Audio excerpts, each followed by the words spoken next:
Okay, go ahead, Thân Thiện. Can you say Namo Shakuda, please, Thân Thiện?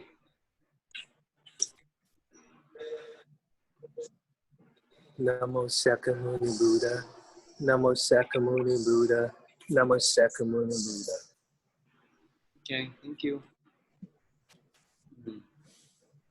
All right, so let us continue to study the Lotus Sutra. Share. Yeah, go ahead, Thân Thiện. Can you read? I think, yeah, we stop here on July 4. You read from here, please.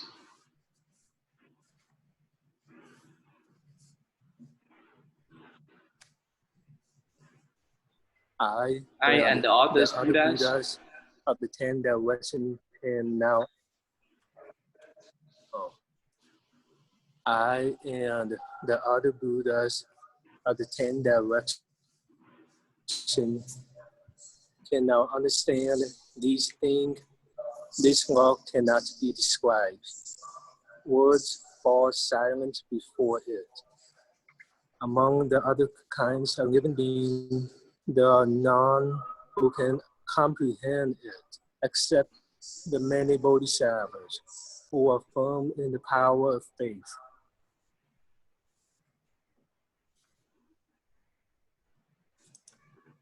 Yeah, you can continue, please. The many disciples of the Buddha in the past have given offering to the Buddha, have already cut off all outflows, and now are dwelling in the last incarnation. But even such person, they have not the power needed. Even if the whole world were filled with men like Soputa, though they exalted their thoughts in the poor, their capacity, they could not fathom the Buddha's knowledge. Even if the 10 directions were filled with like men like Sariputta or others, or like other disciples, though they filled the lands in the 10 directions and exalted their thoughts and for their capacity, still they could not understand it. Okay. Can you summarize, please? Yeah. So the law of the Buddhas that only the Buddha can understand it, but for the others like the man like Sariputta, it's not very possible for them to understand it. Even if the Buddha or give them the lecture on it, and they still not be able to understand it. You know why? Why even Shriputra or others disciples could not understand the Buddha mind? You know why? Because they are not at the point where they could understand it. They need to have lots of practices until they reach the Buddhahood, and they will be able to understand it. Okay. Yeah. Yeah, Antam, can you read next, please? Yeah, more facts. If Pratika Buddhas acute in understanding without outflows in their last incarnation should fill the worlds in the 10 directions as numerous as bamboos in a grove, thought they should join together with one mind for 1,000,000 or for countless kalpas, hoping to conceive of Buddha's true wisdom. They could not understand the smallest part of it. If bodhisattvas newly embark on their course should give offering to numberless Buddhas, completely mastering the intent of the various doctrines and also able to preach the law effectively. Like so many rice and ham plants, bamboos or reeds filling the lands in the 10 directions. With a single mind, with their wonderful knowledge for Kalpas, numerous as Ganges sands, should altogether pool their thoughts and capacities. They should not understand the Buddha knowledge. If Bodhisattva, who never regress, that number like Ganges sands, with single mind, should join in pondering and seeking, they could not understand it either.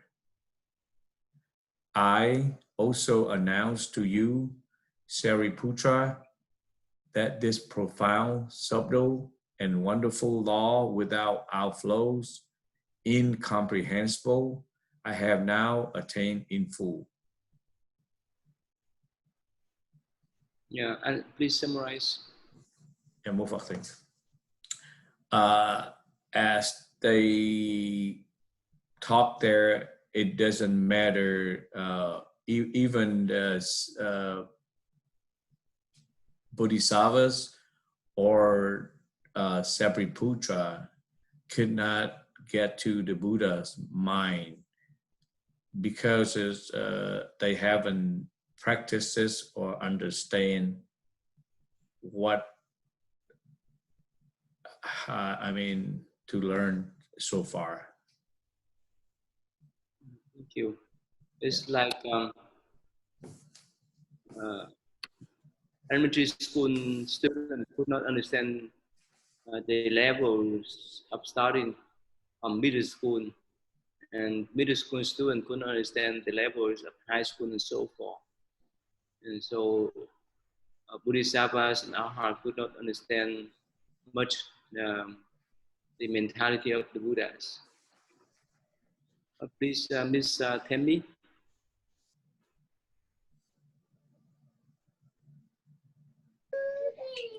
Only I understand its characteristics, and the Buddhas of the 10 direction do likewise. Sariputta, you should know that the words of the various Buddhas never differ. Toward the law preached by the Buddhas, you must cultivate a great power of faith. The world-honored one has long expounded his doctrines and now must reveal the truth. I announce this to the assembly of voice hearers and to those who seek the vehicle of the Prika Buddha. I have enabled people to escape the bonds of suffering and to attain nirvana. The Buddha, through the power of the expedient means, has shown them the teachings of the 3 vehicles, prying living beings loose from this or that attachment and allowing them to attain release. So please summarize.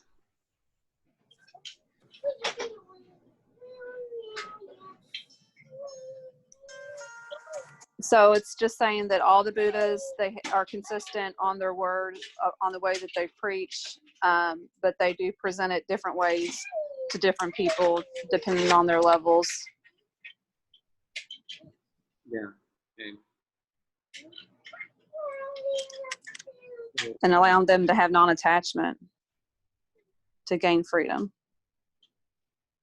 Thank you. Yeah, William, please. Yes.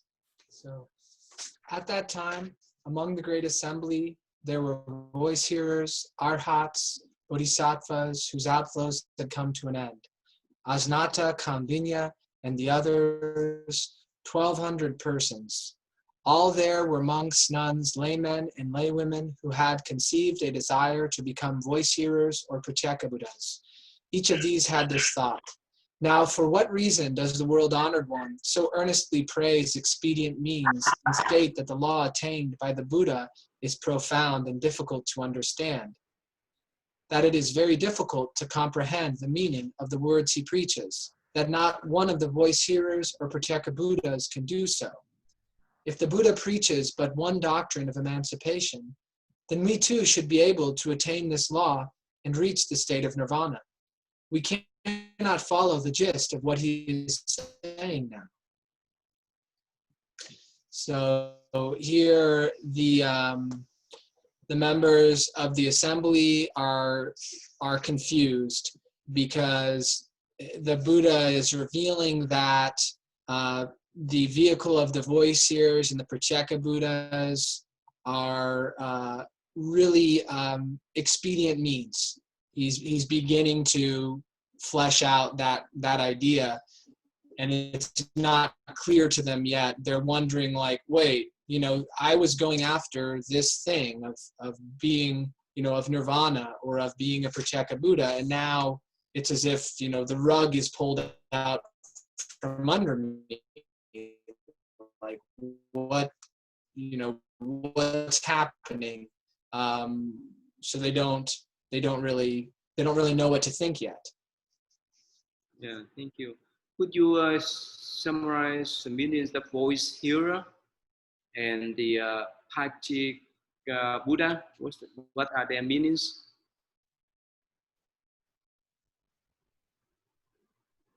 Yes, I can certainly try. So a voice hearer is one whose main aspiration is to listen to the Buddha's teachings. Pratyeka Buddhas, they follow the teaching of the 12 interdependent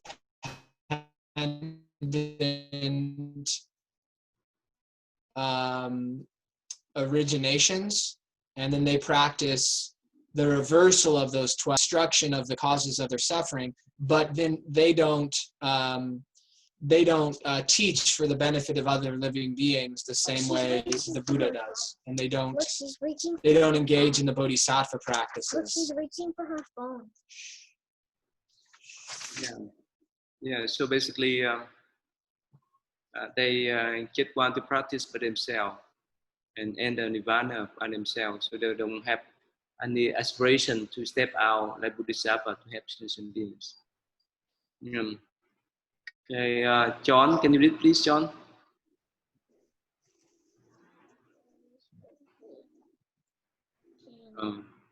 Okay, Thầy Giáo Pháp, you can read, please. At that time, Shariputra understood the doubts that were in the minds of the 4 kinds of believers, and he himself had not fully comprehended.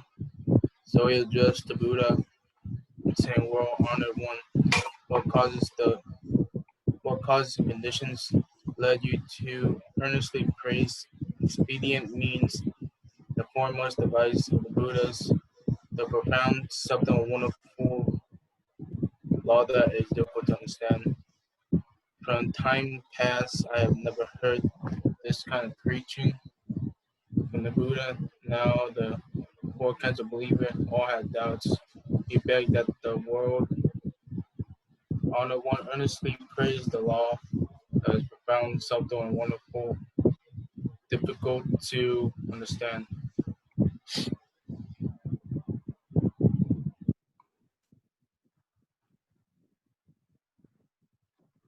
Yeah, go ahead, please summarize. You see, so during a time like Sariputta, he understood the doubts that would come to that were in mind of the 4 kinds of believers, to which he didn't fully comprehend. So when he tried addressing the Buddha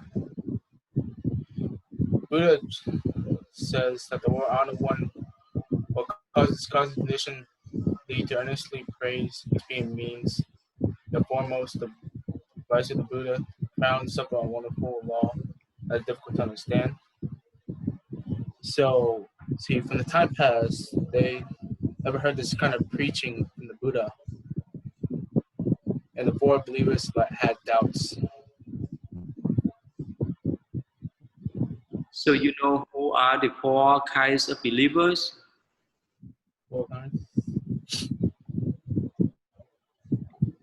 don't think so.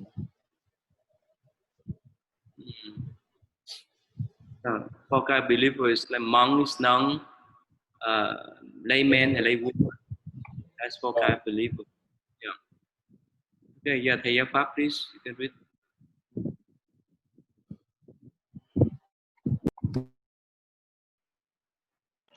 Yeah, no problem. At that time, Sariputta, wishing to state his meaning once more, spoke in verse form, saying, Son of wisdom, great sage, and venerable one, at long last you reach this law. You yourself declare you have attained power, fearlessness, samadhi, concentration, and emancipation, and this other attribute and the law that is beyond comprehension. This law attained in place of practice, no one is capable of questioning you about. My intention is hard to fathom, and no one can question me. No one question yet. You yourself preach, tracing the path you walk on. Your wisdom is very subtle and wonderful. That which are the Buddha attained. So basically, Sariputta, he said that the wisdom of the Buddha is beyond. It's so profound, it's wonderful and fearless. That means he attained the fearless state and samadhi. It's so deep. And many and also the law beyond that the assembly would be able to understand. So the only, that means Buddha and Buddha can understand each other, but not them. So that Sariputta try to ask the Buddha teach them this one. Yeah, mentioned that even no one questioned about him, but somehow he still go ahead to teach this kind of special Dharma. That's what he mentioned. Yes, and Jimmy, please.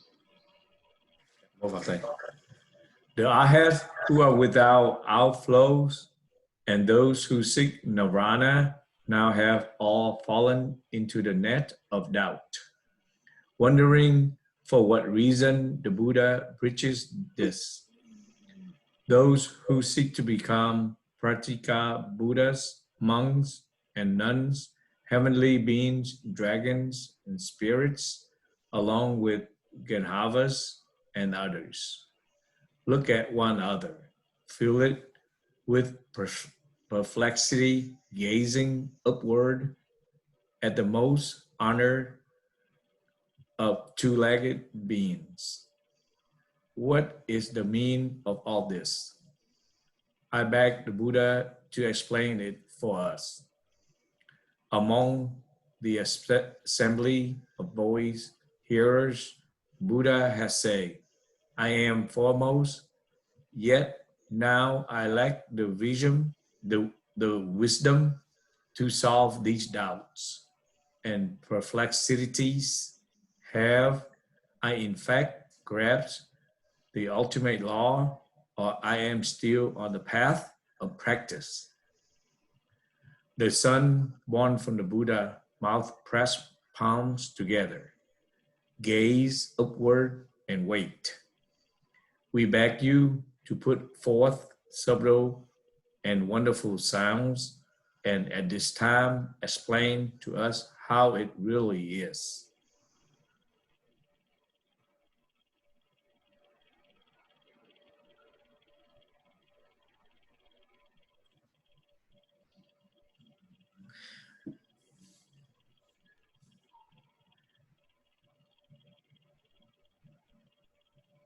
Please summarize. Yeah, một Phật thầy. Yes, at who seek in nirvana, they need to fall in the net of doubt. And Parika Buddhas is also believer of the Buddhas, and the Buddhas is still practiced in the path of and teaching other beings.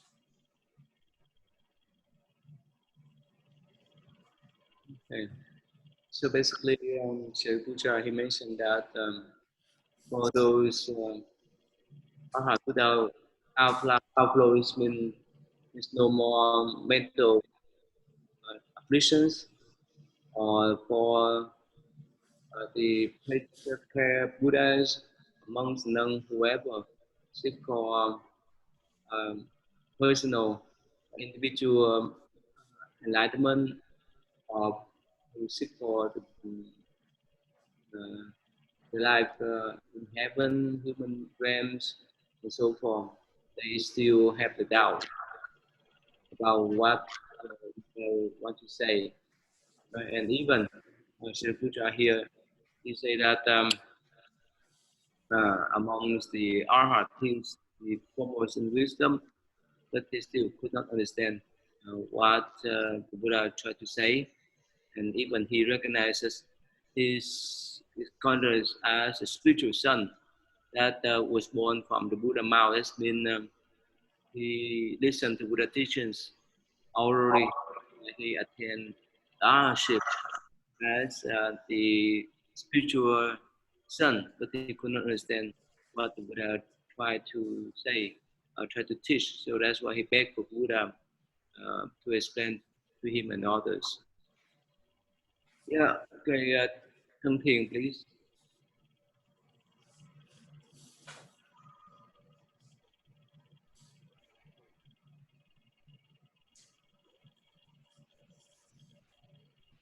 Oh, Thân On the mic, please, Thân Thiền.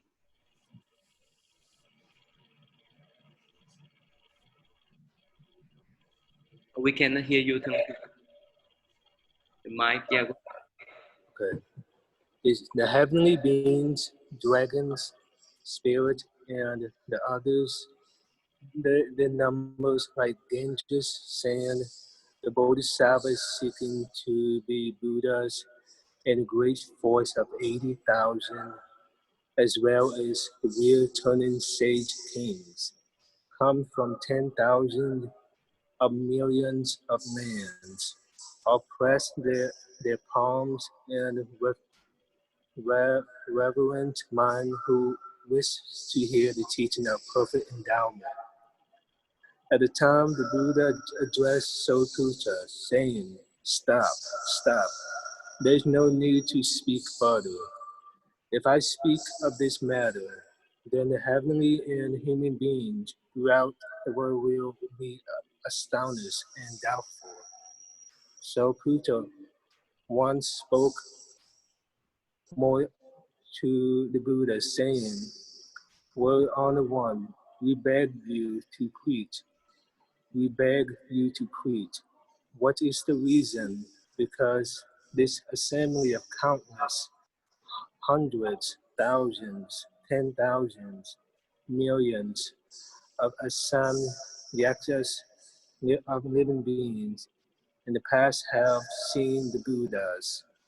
Their faculties are vigorous and acute, and their wisdom is bright.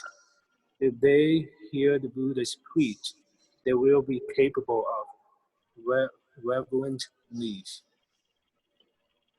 Okay. So what this saying is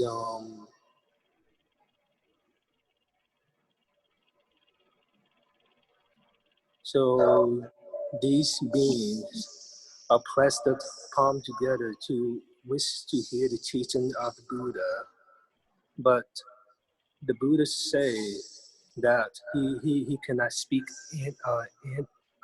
any further, because if he speak, if he give this lecture, these beings will have doubt about the Buddha teaching. So he should not give the Dharma lecture. And And then Sariputta spoke again to the Buddha. He begged the Buddha to preach, to teach the law. So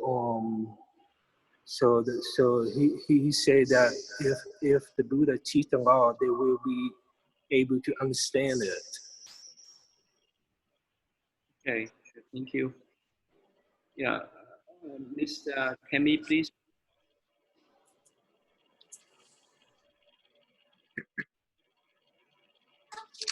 Did you say me again? Yeah, please. Okay. At that time, Sariputta, wishing to state his meaning once more, spoke in verse form, saying, Dharma King, none more highly honored, speak we beg you without reverse. In this assembly of numerous beings are those capable of reverent belief. The Buddha repeated, Stop, Sariputta. If I speak of this matter, the heavenly and human beings and asuras throughout the worlds will be astonished and doubtful. The monks who are overbearingly arrogant will fall into a great pit. Yeah, please. Yeah, he's saying you better not do that. You really don't want me to preach these words because people won't believe. They're going to have doubt. And then the ones that are arrogant are going to fall into hell. Thank you. Yeah. Please.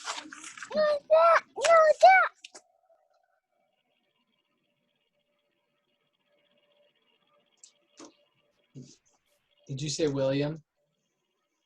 Yeah, please. Okay. At that time, the world honored one repeated what he had said in verse form. Stop, stop. No need to speak. My law is wonderful and difficult to ponder. Those who are overbearingly arrogant, when they hear it, will never show reverent belief. At that time, Shariputra once more spoke to the Buddha, saying, World honored one, we beg you to preach. We beg you to preach. In this assembly at present, the persons like myself number in the hundreds, thousands, 10,000s, millions. In age after age, we have already attended the Buddhas and received instruction. People of this kind are certain to be capable of reverent belief. Throughout the long night, they will gain peace and rest and will enjoy many benefits. So here it's rephrasing what the Buddha already said in the initial part, and this request, telling Shariputra not to ask because out of compassion, the Buddha is aware through his spiritual wisdom that he can see that the effect of preaching this will be that certain people in the assembly will simply not be able to understand it. And because of that, they will, kind of turn away from the teachings and fall into evil paths. But Shariputra is, having heard the Buddha begin to speak about it, he knows the Buddha must have began speaking about it for a reason. And he feels confident that, all of these, there are so many people who will benefit that even if there are, perhaps there are some people who aren't, he knows that there's, going to be many, many, many, many who are ready to receive the teachings. So he's continues to ask the Buddha, and it's a common phenomena in sutras where the Buddha requires someone ask for instruction 3 times before preaching. So I imagine Shariputra is also familiar with this, with the Buddha's reticence to preach right away. Yeah, okay, I have 2 questions. One question is, how could they come up with a number in hundreds, thousand, 10,000, millions? What do you think? Yeah, I imagine the millions, he's not speaking about the number of like human beings that are present there in the assembly, because millions couldn't physically be there at, I think it's at Rajagriha, right? Yeah. It couldn't, and they wouldn't be able to hear the Buddha. So he must be speaking of, the heavenly beings, the dragons, the spirits, and then the bodhisattvas who can hear the Buddha preach wherever they are, because it's said like the sound of the Buddha can be heard throughout unlimited distance to someone who is attuned to the Buddha, to these, these great bodhisattvas. Okay, so yeah, somehow the further question is that, let's say while we are learning Lotus Sutras, you think we have some invisible beings listening our discussion? We don't know. I think. Doesn't it say in the sutra that, I think, doesn't later in the sutra the Buddha say that he will send beings to listen to someone preaching it? Yeah. But not only sutra, but I mean that whenever we decide certain types of Buddhist sutras, and especially in Mahayana traditions, it mentioned that there's all kind of invisible beings, like heavenly beings or ghost beings. They deciding or listening our recitation. Is that beyond our human thinking, or what do you think? I think for most of us that would be kind of hard to think is actually being real. We may think of it as being possible, but to actually feel that that's truly what's happening, because we don't have experiences involved with like seeing spirits or dragons. We don't have any sort of experience with our senses. But I think for people who've had, who have a lot of faith, then absolutely, I think we can believe that there are beings there. And then perhaps some people have experiences, and that makes it even easier for them to know that there are beings around there to benefit from those recitations. Yeah. But I do personally like to think that. I think the idea that there are beings around that are benefiting it from the activity, is motivating to me as well. How do you spell trickle? Daddy, how do you spell trickle? How do you spell trickle? Basically, even the little bacteria, we have to use our microscope to see, right? We could not see them with our flesh eye, but they kill people, like coronavirus, right? So we could not see them, but they're there until we have some kind of equipment, an instrument to recognize their presence. Otherwise, we would not recognize them with our flesh eyes. So again, on the top of that, if we believe in reincarnations, and probably in the past, some Buddhists, when they pass away, they were born in the heaven, or all kind of heavens. Probably they may come down to listen to us about the discussion that with our flesh eye we could not see them, but they could recognize us.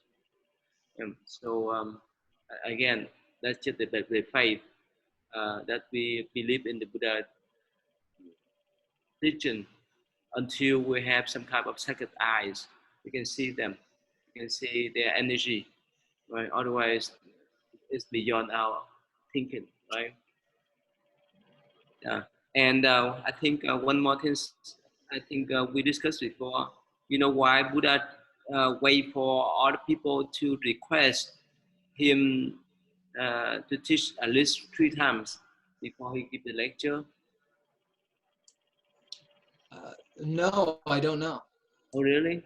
Oh, we have not discussed this one. If we did, I have forgotten. Yeah.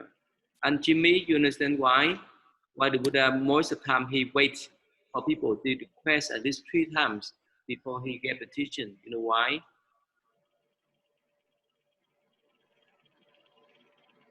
And turn on the mic, please. Oh, sorry, thầy, một Phật. What I understand and thinking is that the Buddhas want to wait for the people have the mind thinking about what they're supposed to do, or their mind need to be calm before he preaching. So that's how I think. Yeah. How about Thân Thiền? We discussed before, right? I think so. Most of the I think the way that Buddha waits for the 3 times because he want to test if people really want to receive the instruction from Buddha. He just want to test if people really want to stay and listen. Hmm. Yes. Actually, he's not trying to test him, but he wants people to invoke their mind of sincerity to learn from the teachings. If it just happened to say something that they don't pay attention, just waste of times and energy. That's why it's like when we're hungry, yeah, especially when we see the food, whichever kind of food we will consume, or when we're thirsty, whichever kind of drink, as much as they are drinkable, we could consume. Otherwise, if we poor, we would not like to consume more. So if we don't pay attention much about his teaching, so it's no use for him to give the teaching because it can waste up his time and energy if they don't have the kind of sincerity. That's why most of the times people do request him to do the teaching 3 times. But sometimes, in some occasions, he didn't wait for other people to give the teaching because he think or he reckon later on he mentioned that it's so important for him to mention those teachings because people would not know. For example, the Pure Land Sutra we will discuss later on. So that's the main reason why he need to wait until someone in assembly would request him 3 times to teach. Okay, so see here.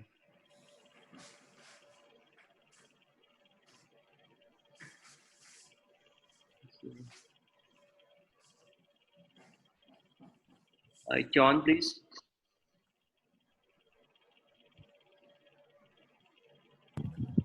Alright.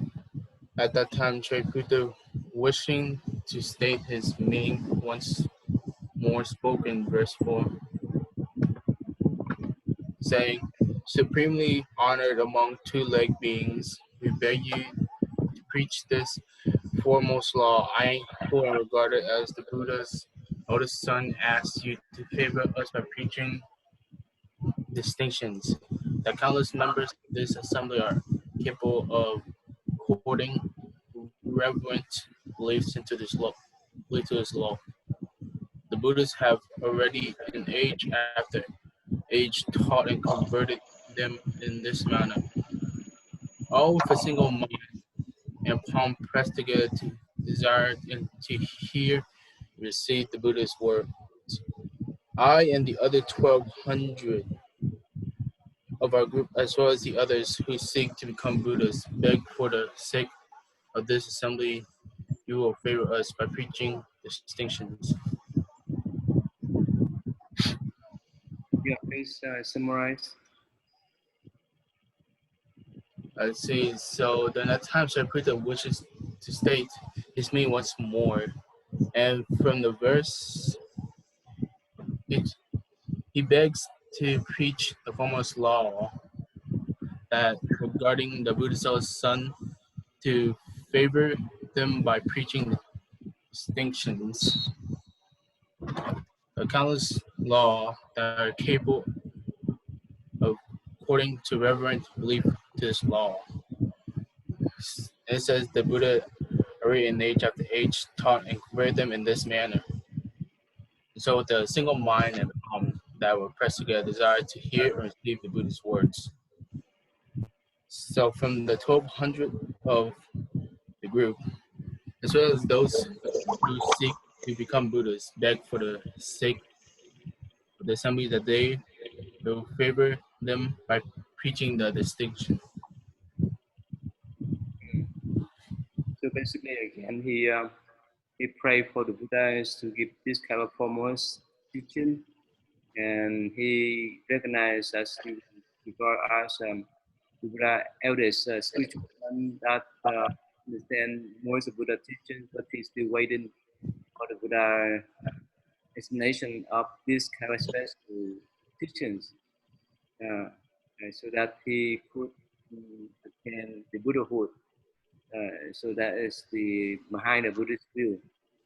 In the conservative of Buddhism, like the Ra tradition, the, the most, I mean, the utmost goal, ultimate goals for them to achieve is only arhatship, not the Buddhahood.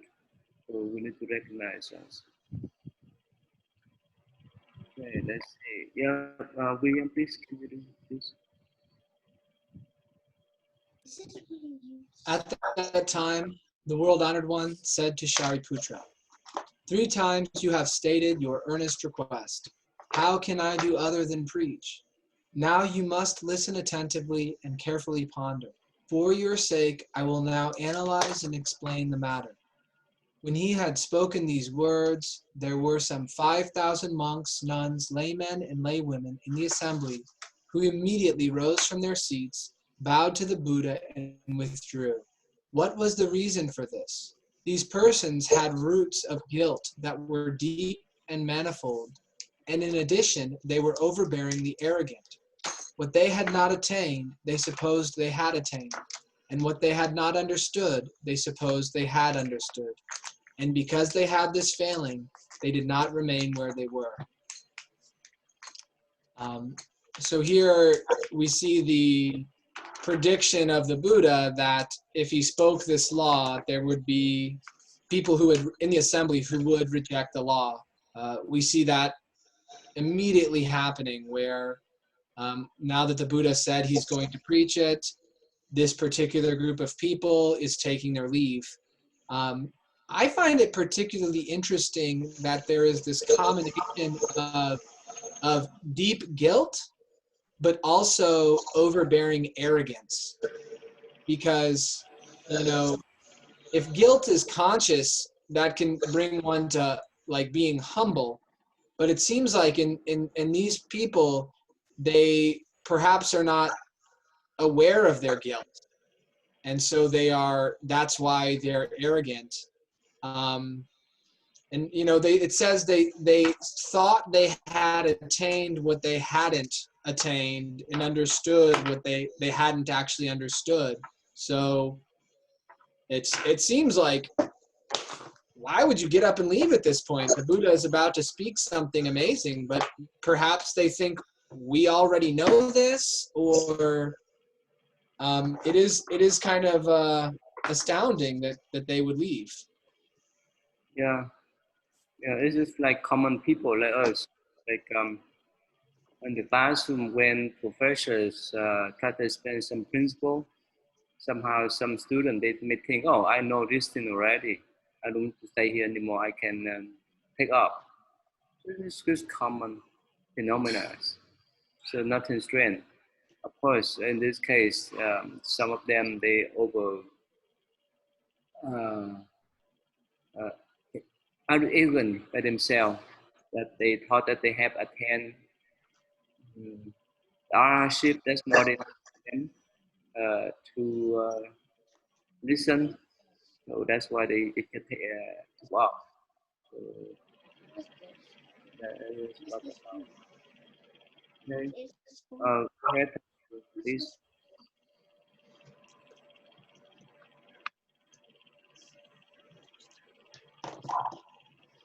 Continue. Yeah, please. The mic, turn on the mic, please. Oh, more type. The word honor one was silent and did not try to detain them. At this time, the Buddha said to Sariputta, now this assembly of mine is free of branches and leaves, made up solely of the steadfast and truthful. Sariputta, it is well that these persons of overbearing arrogance have withdrawn. Now listen carefully, and I will preach for you. Sariputta said, so be it, word honored one. We are eager to listen. The Buddha said to Sariputta, a wonderful law such as this is preached by the Buddhas that thus come ones at certain times, but like the blooming of the Adumbara, such times come very seldom. So, Kuta, you and the others must believe me. The words that the Buddha preached are not empty or false. Um, so why are these 5,000 monks, nuns, lay women, and lay men left, and the Buddhas was silent and did not try to tell them to come back and listen?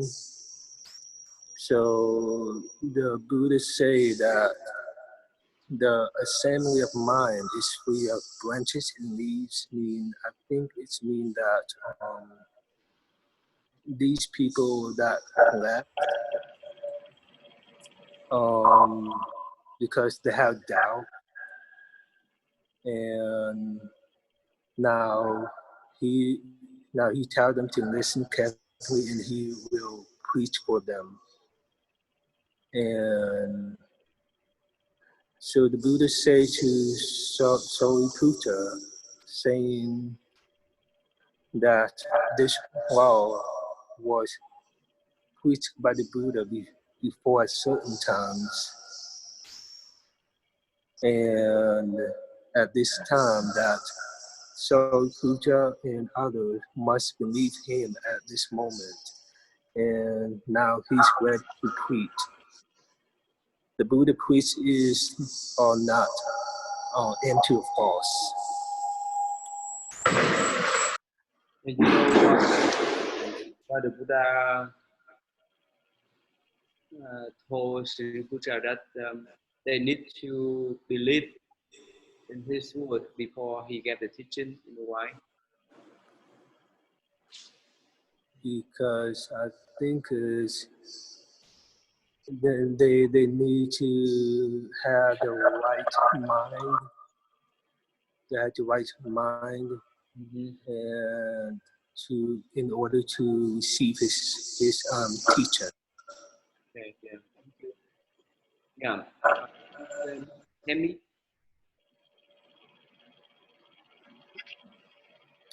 Sariputta said, so be it, world honor one. We are eager to listen. The Buddha said to Sariputta, a wonderful law such as this is preached by the Buddhas, that thus come ones at certain times, but like the blooming of the umbunum, such times come very seldom. Sariputta, you and the others must believe me. The words that the Buddhas preach are not empty or false. Sariputta, the Buddhas preach the law in accordance with what is appropriate, but the meaning is difficult to understand. Why is this? Because we employ countless expedient means, discussing causes and conditions, and using words as simile and parable to expound the teachings. This law is not something that can be understood through pondering or analysis. Only those who are Buddhists can understand it. Why is this? Because the Buddhas, the world-honored ones, appear in the world for one great reason alone, Sariputta.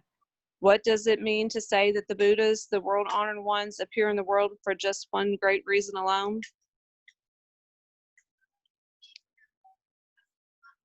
So,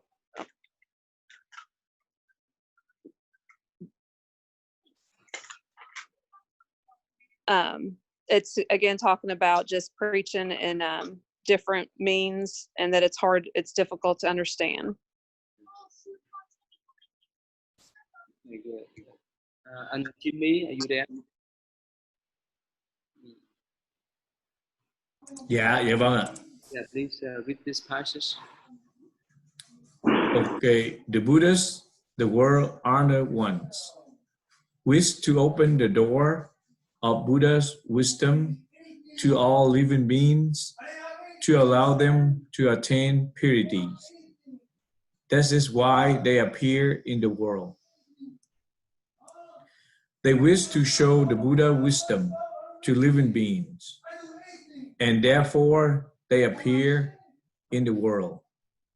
They wish to cause living beings to awaken to the Buddha wisdom, and therefore they appear in the world. They wish to induce living beings to enter the path of Buddha wisdom, and therefore they appear in the world. Sariputra, this is the one great reason for which the Buddhas appear in the world.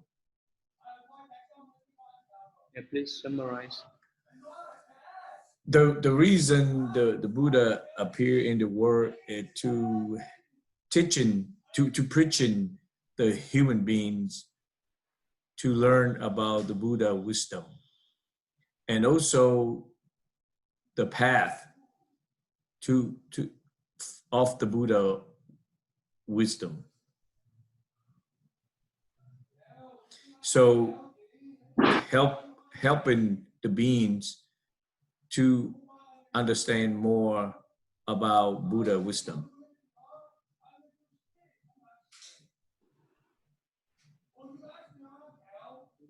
Yeah, thank you. This passage is so important. That's one of the most important passages in this Lotus Sutra. In Vietnamese, we say khai thị ngộ nhập Phật tri kiến. So in English, the Buddha say, oh, the first reason, okay, this reason why the Buddha appears, not one Buddha, but all Buddhas appear on the world because of this main reason. The first one is they wish to open the door of the Buddha wisdom, so that the sentient beings could understand the Buddha wisdom. The second one is to allow them to attain purity. And next one is they wish to show the Buddha wisdom to the sentient beings. They wish to cause or to help sentient beings to awaken to the Buddha wisdom. And they wish to induce living beings to enter the path of Buddha wisdom. So again, so those are the reason why the Buddha appears. So first of all, open the door of the Buddha wisdom. Second one is to point out or explain the Buddha wisdom, what's Buddha wisdom about. And the third is to cause to have sentient beings to awaken, to recognize that Buddha wisdom. And the last one is to induce, to enter, to observe, to be with, to recognize that type of Buddha wisdom. So that's one of the most important teaching, especially in this Lotus Sutra and throughout the Mahayana Buddhist traditions. This passage is so important. Again, please remember, this is the main reason why the Buddha appears on earth to teach us. Right. So, William, you know why it's so important for this passage, you know?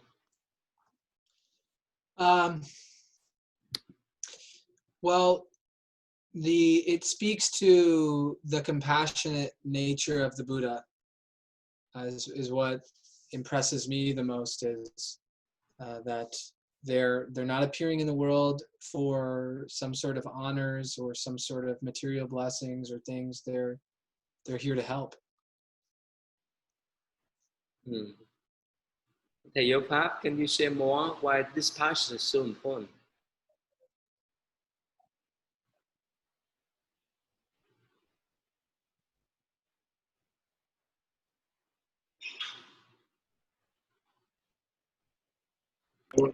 Okay, I'm sorry. Yeah. Yeah, this one is so important because the Buddha appeared in the world not only teach the living being not only to benefit the living being to reborn into the the heaven or in the better place. No, that is not that is not the main reason. The main reason is the Buddha want to let the living being know that the Buddha wisdom, and they can be able to see it, they can be able to attend it. That means everyone, every living being have the Buddha nature, that they have a capability to become Buddha like him. And that also means that in order to let the Buddha Dharma to be remain in the world, this is how the Buddha want to make sure that it will be continuously remain in the world. Something. You understand?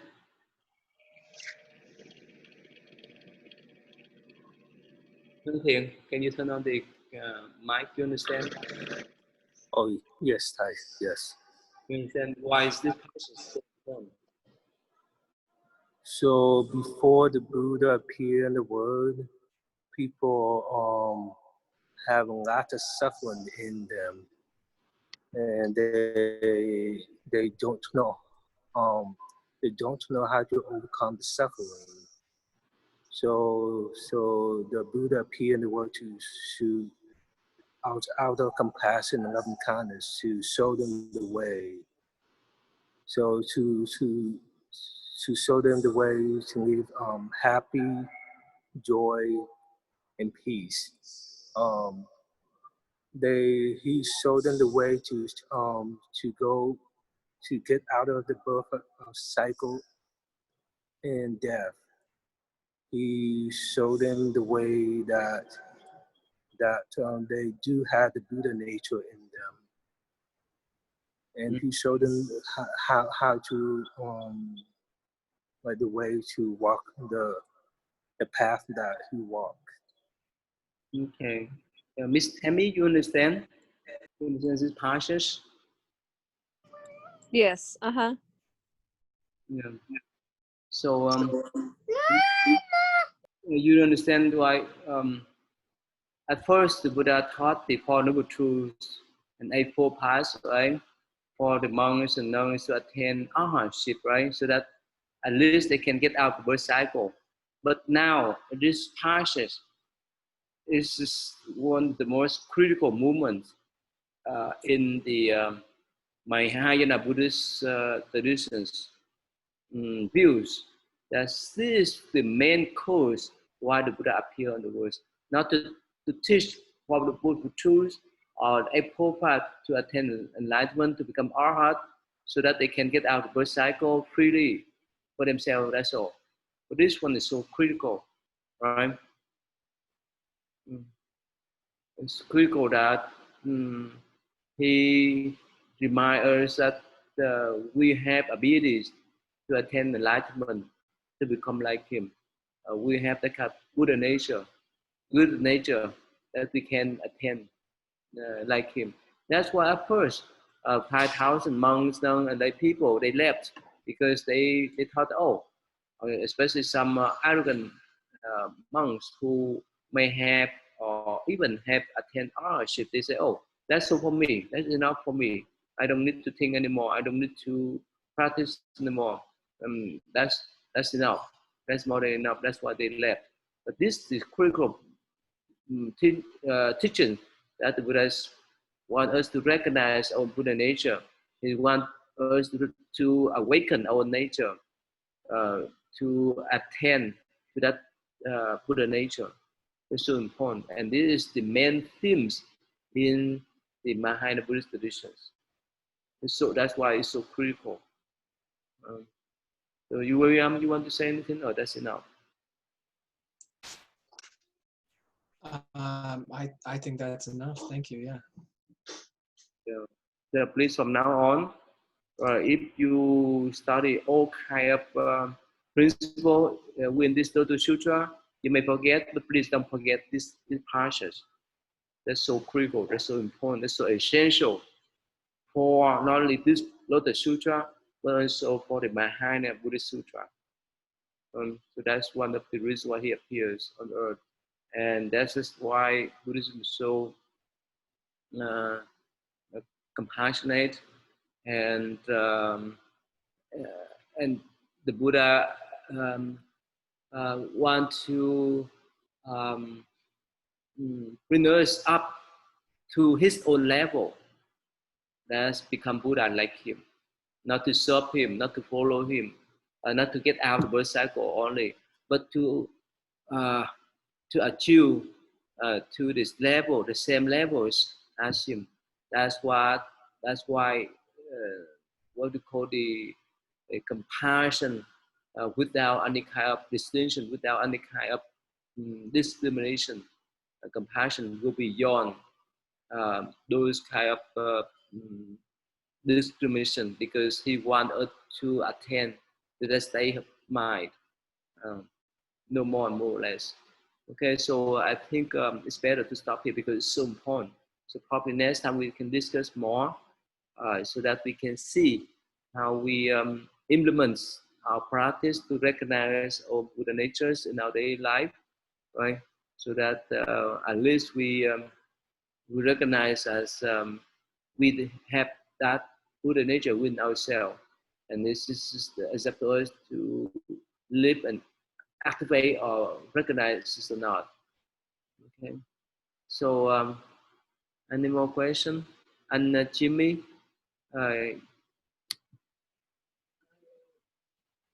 any more question? Okay, Thăng Thiên, can you still hear me?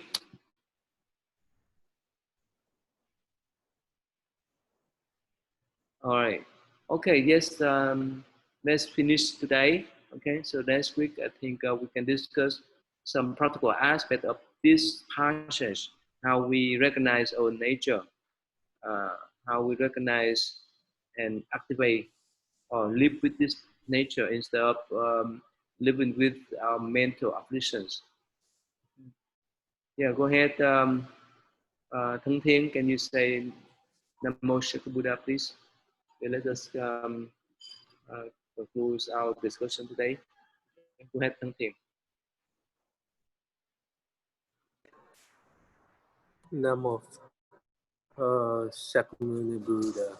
Namo Sakyamuni Buddha. Namo Sakyamuni Buddha.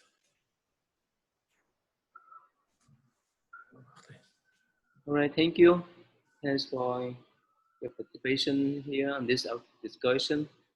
All right, so William, did you see our activities at our temple with the circus that came here on Wednesday and yesterday? Did you see that? I saw that you had a Zoom call, but we didn't join the Zoom call. How did it go? Okay. Yes, it's really fun. And thanks for Miss Tammy to organize this type of special event for the children to enjoy. Yeah. Yeah, that's great. That's very cool. We miss your daughter. Anyway, all right, thank you. So see you next Sunday. Thank you. Yeah. Thank you. Thank you. Thank you.